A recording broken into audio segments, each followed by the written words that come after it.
জানি পানিতে ডুবে মারা গেলে শহীদি মর্যাদা পায়। সম্প্রতি এক কৃষক 500 টাকা বাজি ধরে 100 ডুব দিতে গিয়ে মারা যান।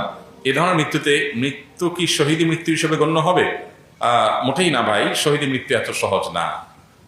50 টাকার লোভে কোনো ভাই যদি 100টা ডুব দিতে গিয়ে মারা যান, আল্লাহ তাআলা মাফ করুন। এটা নেহায়েতই তার বিভ্রান্তি এবং ভুল পদক্ষেপ। আল্লাহ তাআলা তার এই বান্দাকে মাফ করে দিন, আমরা দোয়া করি। তার শোক সন্তপ্ত পরিবারকে আল্লাহ তাআলা সান্ত্বনা নসিব করুন। আমাদের জীবনে অনেকে এই ধরনের হেয়ালিপনা, অনেকে এই ধরনের পাগলামো করি। এই পাগলামো করার কোনো সুযোগ নাই। ইমানদারের জীবনের মূল্য অনেক বেশি। কারণ ইমানদারের জীবনের মূল্য কি? জীবনের প্রাইস কি? জান্নাত।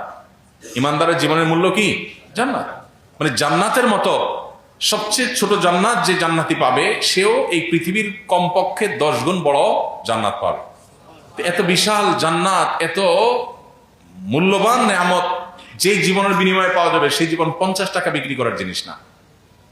সে জীবন সামান্য একটু বাজি ধরে আমি ধ্বংস করার জিনিস না।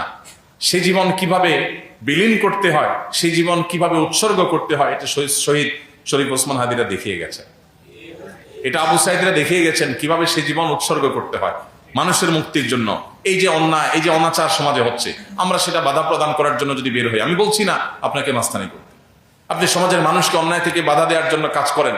এরপরে যদি আপনার উপরে চাপ আসে, বাধা আসে, জুলুম আসে, সহ্য করেন। যদি জীবনে চলে যায়, সার্থক, শাহাদাতের মর্যাদা লাভ করবেন। অতএব এই ধরনের বাজি ধরতে গিয়ে মারা গেলে শাহাদাতের মর্যাদা এত সস্তা জিনিস না। হ্যাঁ, এটা ঠিক যে হাদিসে আছে পানিতে ডুবে মারা গেলে শাহাদাতের মর্যাদা পাওয়া যায়। সেটা কে?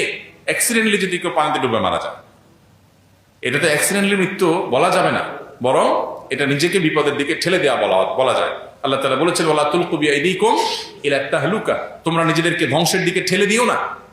এটা ধ্বংসের দিকে ঠেলে দেওয়া।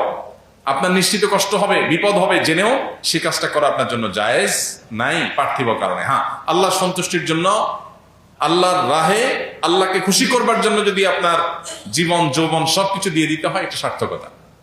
এটা সার্থকতা, কারণ এর বিনিময়ে আপনি জান্নাত লাভ করবেন।